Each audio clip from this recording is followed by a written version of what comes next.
કેશોદના માણેકવાડા નજીક અકસ્માતની ઘટનાની નિષ્ક્રિયતાથી તપાસ કરવા પરિવારજનોની માંગ ઉઠી છે। કેશોદ નજીક આવેલા માણેકવાડા નજીક રાષ્ટ્રીય ધોરીમાર્ગ પર ગત તારીખ 13મી જુલાઈ રાત્રે નંબર પ્લેટ વગરનો ટ્રેક્ટર સાથે મોટરસાયકલ અકસ્માતની ઘટના બની હતી, જેમાં બાઇક સવાર પરેશભાઈ ઉર્ફે ભૂરો નરોત્તમભાઈ લોઢિયાનો ગંભીર રીતે ઇજાગ્રસ્ત બનતા મોત નીપજ્યું હતું। અકસ્માતની ઘટનામાં મોતને ભેટનાર આશાસ્પદ યુવાનના પરિવારજનોએ જૂનાગઢ જિલ્લા પોલીસ વડાને લેખિતમાં રજૂઆત કરી છે।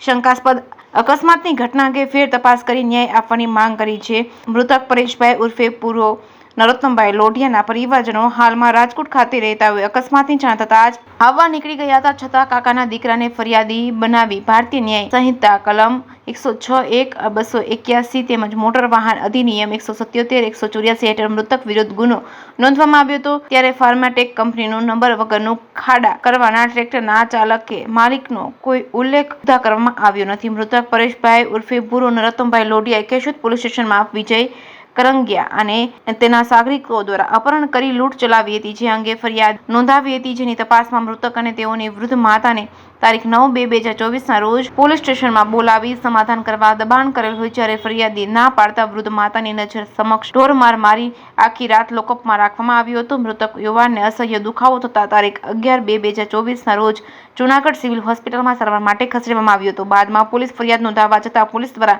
દિલાસો આપી સમજાવી લીધા હતા અને કેશોદના 4 ચોક વિસ્તારમાં શિવ ફરસાણ નામે લારીમાં ગાંઠિયાનો વ્યવસાય કરતા અકસ્માતની ઘટનામાં મોતને ભેટનાર આશાસ્પદ યુવાનને પોતાની પત્ની સાથે પારિવારિક ઝઘડામાં પતિનું ઘર છોડીને કેશોદમાં રહેતા બહેનના ઘરે જતા રહ્યા હતા। બાદ કેશોદ પોલીસ સ્ટેશનમાં ફરિયાદ નોંધાવવા જતાં સમજાવવા ગયેલા પરેશભાઈ ઉર્ફે ભૂરો નરોત્તમભાઈ લોઢિયાને પત્ની અલકાબેન, તેમની બહેન કલ્પનાબેન તેમજ આગલા ઘરનો પુત્ર પ્રિન્સ અને અજાણ્યા શખ્સો સહિત 5 લોકોએ એકસમ કરી બેટ અને લાકડી તેમજ ઢીકાપાટોનો માર મારી ઓળખીતા પોલીસ વાળાને બોલાવી સોંપી દેતા પોલીસ સ્ટેશનમાં પીવીસી પાઇપ તેમજ પટ્ટા વડે ફરીથી ઢોરમાર મારવામાં આવતા પોલીસ દ્વારા જાણ કરી બોલાવી યુવાનના કપડાં બગડી જતા વૃદ્ધ માતા કપડાં આપવા ગયેલા ત્યારે મળવા પણ દીધેલા ન હતા। પરિવારજનોએ પૂછપરછ કરતા જામીન આપીને છોડાવી જાજો, જેથી બીજા દિવસે છોડાવવામાં આવેલ, પરંતુ મોટરસાયકલ રજીસ્ટ્રેશન નંબર GJ3JK8219 અને પૈસા ભરેલું પાકીટ કોર્ટમાંથી હુકમ લાવી છોડાવવામાં જણાવ્યું હતું। ઢોરમારનો ભોગ બનનાર ભયથી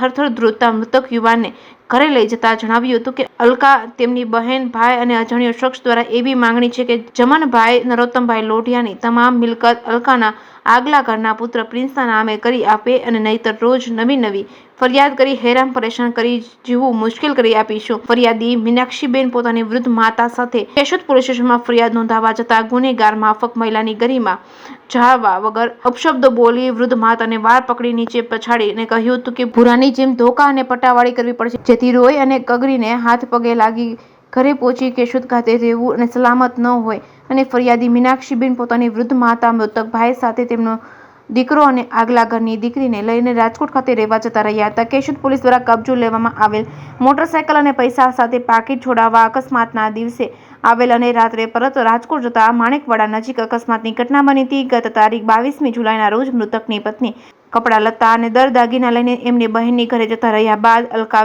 અને મળતિયાઓ દ્વારા સ્થાવર મિલકત અને દસ્તાવેજો સોંપી દેવા ધાક ધમકી આપતા ફરિયાદી મીનાક્ષીબેન પોતાની વૃદ્ધ માતા અને બાળકોને પરત રાજકોટ લઈ ગઈ। જૂનાગઢ જિલ્લા પોલીસ વડાને લેખિતમાં રજૂઆતમાં મૃતક પરેશભાઈ ઉર્ફે ભૂરો નરોત્તમભાઈ લોઢિયાનું આગોતરું આયોજન કરી મારી નાખી અકસ્માતની ઘટનામાં ખંભાવી દેવાનો પ્રયાસ કર્યો છે। ખાસ સ્ક્વોડ દ્વારા નિષ્ઠાપૂર્વક તપાસ કરી સત્ય હકીકત બહાર લાવી જવાબદાર ઇસમો અને સંડોવાયેલા શખ્સો વિરુદ્ધ ભારતીય ન્યાય સંહિતાની જોગવાઈ હેઠળ ગુનો નોંધી કાયદેસરની કાર્યવાહી કરવામાં આવે એવી માંગ કરી છે। ગુજરાત રાજ્યના મુખ્યમંત્રી, ગૃહમંત્રી, કલેક્ટર તેમજ ડીઆઈજી જૂનાગઢને ન્યાય આપવા અરજ કરી છે, ત્યારે જવાબદાર તંત્ર દ્વારા કાર્યવાહી કરવામાં આવે છે કે કેમ એ તો હવે આવનારા દિવસોમાં જ ખબર પડશે। ત્યારે ફરિયાદી મીનાક્ષીબેન પોતાના મૃતક ભાઈ અને વૃદ્ધ માતાને ન્યાય અપાવવા ન્યાયપાલિકા સમક્ષ જવાની તૈયારી દર્શાવી છે।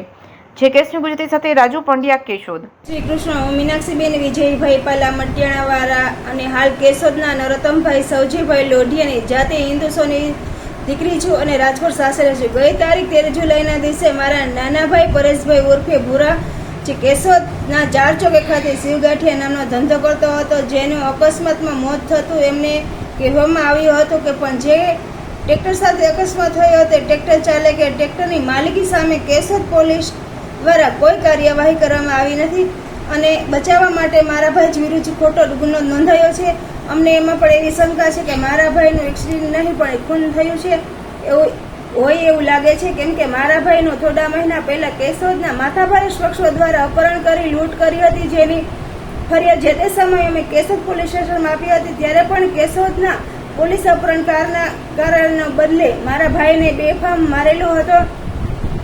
કેશોદના ત્રાસથી હું મારા ભાઈને રાજકોટ પણ લઈ આવી હતી. હાલ મારા મૃતક ભાઈને ન્યાય મળે એવું હેતુથી તમને બધાને મારી બે હાથ જોડીને પ્રાર્થના છે. અમને સાથ સહકાર આપો. જય શ્રી કૃષ્ણ. અમને ન્યાય આપો, બસ અમારે બીજું કઈ નહીં, અમને ન્યાય આપો.